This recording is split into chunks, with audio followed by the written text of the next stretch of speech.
Les Européens ont appelé leurs citoyens à quitter l'Iran de toute urgence et sans délai, tandis que les militaires américains ont déclaré qu'une opération militaire contre l'Iran pourrait commencer dès le 21 février. Un tel ordre aurait apparemment été donné depuis la Maison-Blanche. C'est précisément pour cette raison qu'en Israël, toutes les forces ont été placées en état d'alerte maximale afin de pouvoir réagir au déclenchement d'une guerre à grande échelle. En Israël, une préparation d'urgence a été annoncée face à une possible reprise des frappes de l'Iran contre le pays. Dans le même temps, le Wall Street Journal, citant des responsables américains, écrit que les États-Unis déploient d'importantes forces aériennes au Moyen-Orient, constituant ainsi le plus grand regroupement aérien dans la région depuis l'invasion de l'Irak en 2003. Dans la région, le groupe aéronaval USS Abraham Lincoln est déjà en opération, et un autre porte-avions américain, l'USS Gerald Ford, s'y dirige également. Et voilà qu'apparaît soudainement la preuve que l'Iran se prépare activement à une riposte. En particulier, le 18 février, il a été rapporté que l'Iran et la Russie ont commencé à mener des exercices conjoints de leurs forces navales dans le golfe d'Oman. Tout indique que les États-Unis et Israël sont déjà prêts à lancer une guerre à grande échelle contre l'Iran, car les négociations sur l'accord nucléaire n'ont de nouveau donné aucun résultat. Je m'appelle Alexei Petchi, discutons ensemble de ce sujet. Mais avant de commencer cet épisode, je vous demande de vous abonner à cette chaîne, de mettre un like et d'écrire votre commentaire sous cette vidéo. De plus, abonnez-vous à ma chaîne Telegram Petchi News, le lien se trouve dans la description de cette vidéo. Nous y publions des actualités en temps réel dès qu'elles arrivent. Alors, la chaîne de télévision américaine CBS News écrit que l'armée américaine est prête à frapper l'Iran dès ce samedi 21 février. Le président américain Donald Trump en a été informé par des hauts responsables chargés de la sécurité nationale. Cependant, Donald Trump n'a pas encore pris de décision finale, mais des discussions dynamiques et continues sur cette question ont lieu à la Maison-Blanche. En particulier, les risques d'escalade ainsi que, je cite, « les conséquences politiques et militaires sont évaluées ». À l'inverse, la retenue est également prise en compte. L'une des sources de CBS a attiré l'attention sur le fait que le Pentagone avait été temporairement transféré ces derniers jours. Il fait partie du contingent militaire transféré du Moyen-Orient vers l'Europe, puis de retour aux États-Unis. Qu'est-ce que cela signifie ? D'habitude, ce genre de choses se produit avant une éventuelle opération militaire, afin de protéger les militaires américains en cas de riposte de l'Iran. C'est-à-dire qu'il y a de nombreuses bases militaires américaines partout au Moyen-Orient, et celles qui ne sont pas impliquées dans l'opération contre l'Iran sont concernées. En gros, ils sont en train d'être retirés afin que, si l'Iran frappe en réponse ces bases militaires, les soldats américains ne soient donc pas exposés au danger. C'est en principe une décision logique pour vraiment mettre à l'abri ceux qui ne seront pas impliqués dans cette opération. Pendant ce temps, la porte-parole de la Maison-Blanche, Caroline Leavitt, a déclaré qu'il existe de nombreuses raisons et arguments en faveur d'une frappe contre l'Iran. Cependant, Trump compte avant tout sur la diplomatie. Voilà, la veille, l'un des conseillers du président américain a déclaré aux médias Axios que les militaires américains allaient frapper l'Iran dans un avenir proche avec une probabilité de 90%.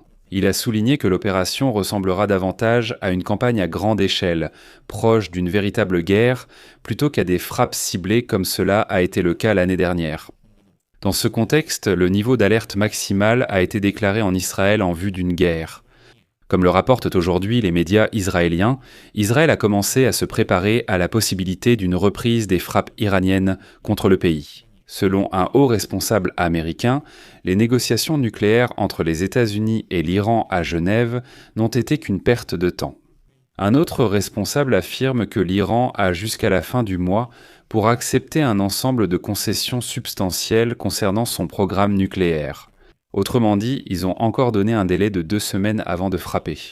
D'ailleurs, je rappelle qu'en juin de cette année-là, Donald Trump a pratiquement respecté ce délai. 2 semaines et 3 jours se sont écoulés et l'Amérique a effectivement frappé l'Iran.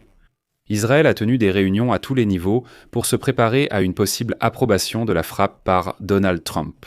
De plus, le pays partage également l'évaluation négative des négociations à Genève exprimée par les responsables américains. Selon Israël, il existe une forte probabilité que l'Iran frappe leur pays en cas d'attaque des États-Unis ou d'une attaque conjointe de Washington.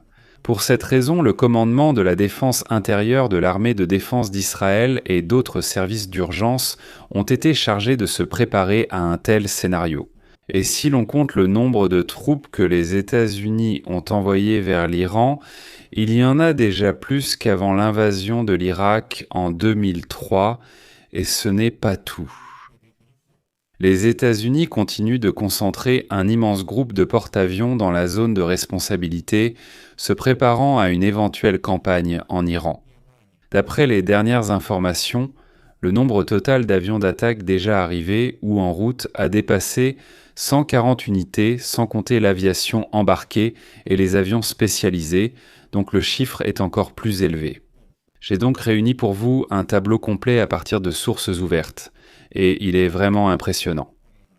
Le groupement des États-Unis dans la région comprend actuellement 3 groupes de 30 chasseurs furtifs F-35 à 36 chasseurs bombardiers, F-15 E-12 avions d'attaque, A-10C, et pas moins de 48 chasseurs F-16 de différentes versions. Une place particulière est occupée par 12 chasseurs F-22 Raptor et 6 avions de guerre électroniques EA-18G, mais tout le monde oublie qu'en plus d'Israël, le Royaume-Uni va également rejoindre l'opération. Le contingent britannique composé de F-35B et d'Eurofighter Typhoon complète déjà ce groupe. L'ampleur de l'opération est également confirmée par l'activité sans précédent des ravitailleurs, avec pas moins de 85 avions ravitailleurs repérés aujourd'hui dans les airs et sur des points stratégiques. Il s'agit des KC-135, KC-46 et KC-10. Une telle densité de la flotte de ravitaillement permet potentiellement de maintenir des centaines d'avions en l'air 24 heures sur 24, ce qui permet de faire décoller l'ensemble du groupe aérien et de lancer une attaque extrêmement puissante et coordonnée. Imaginez simplement plus de 150 avions en vol en même temps. De plus, aujourd'hui, le deuxième porte-avions, le USS Gerald Ford, a été aperçu au large des côtes du Maroc. Mais cela signifie qu'il est déjà presque en position. Et en ce moment, il traverse Gibraltar à pleine vitesse. Et cela afin de renforcer le groupe déjà déployé, dirigé par le USS Abraham Lincoln. Et voici Ford qui avance accompagné de son groupe aéronaval, comprenant des destroyers, des navires de soutien et même un sous-marin nucléaire. Mais l'Iran se prépare également ouvertement à une éventuelle guerre avec les États-Unis. Selon le Wall Street Journal, il est constaté que l'Iran renforce son groupement dans la région du détroit d'Ormuz, une artère clé pour l'approvisionnement mondial en pétrole. L'Iran dispose toujours d'importants stocks de missiles anti-navires et de vedettes rapides capables de menacer la flotte américaine et la navigation commerciale. L'Iran restaure et disperse l'infrastructure de lancement de missiles balistiques, rendant les installations mobiles moins vulnérables aux frappes aériennes. L'Iran revient au concept de défense en mosaïque. Il s'agit d'un système de commandement décentralisé qui permettra de poursuivre la résistance même en cas de frappe contre la haute direction militaire et politique. L'Iran renforce également ses installations nucléaires, notamment à Ispahan et dans la région du mont Pickaxe, en les dotant de moyens de défense aérienne supplémentaires. Tout cela indique que l'Iran ne se prépare pas à un échange de frappes limité, mais à un scénario d'affrontement prolongé et plus large. Parallèlement, la Russie a également décidé de s'engager dans cet affrontement.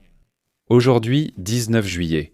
Le 18 février, la Russie et l'Iran mènent des exercices navals conjoints dans le golfe d'Oman et au nord de l'océan Indien, alors que les États-Unis se préparent à frapper Téhéran. Avant cela, l'assistant du président de la Fédération de Russie, Nikolaï Patrouchev, a déclaré que la Russie, l'Iran et la Chine avaient envoyé des navires de guerre dans le détroit d'Ormuz pour des exercices conjoints intitulés « Ceinture de sécurité maritime 2026 ». Il s'agit des 8e manœuvres de ce type, organisées depuis 2019 à l'initiative de la marine iranienne. Et voici ce qui est caractéristique pendant la durée des exercices. Téhéran a annoncé la fermeture partielle du détroit d'Ormuz, qui constitue une artère de transport essentielle pour l'exportation de pétrole et de gaz naturel liquéfié vers le marché mondial. Je souhaite aussi vous fournir une autre information importante. Le Premier ministre polonais, Donald Tusk, a appelé les citoyens polonais à quitter immédiatement l'Iran, ajoutant qu'en aucun cas, personne ne devrait voyager dans ce pays. Comme il a averti que la perspective d'un conflit actif est très très réelle, Tusk a déclaré que le conflit pourrait éclater dans quelques heures et qu'alors l'évacuation pourrait devenir impossible. Et pour finir, je vais citer Donald Tusk. S'il vous plaît, prenez cela au sérieux. Dans le passé, nous avons eu une expérience désagréable lorsque des gens ont ignoré un tel avertissement. C'est pourquoi je veux encore une fois souligner, quittez immédiatement l'Iran ou annulez vos voyages. Si un conflit éclate, personne ne pourra vous garantir une sortie en toute sécurité. Je vais mettre des points de suspension ici. Donnez votre avis et vos conclusions dans les commentaires sous cette vidéo. Abonnez-vous à la chaîne et n'oubliez pas de mettre un like si cet épisode vous a semblé intéressant et utile. Vous pouvez soutenir financièrement le travail de notre chaîne YouTube grâce à votre don ou à un abonnement payant via les liens et les informations dans la description de cette vidéo. Il y a différentes plateformes, choisissez celle qui vous convient le mieux. Je vous serai reconnaissant pour tout soutien de votre part. C'est tout pour aujourd'hui. Prenez soin de vous.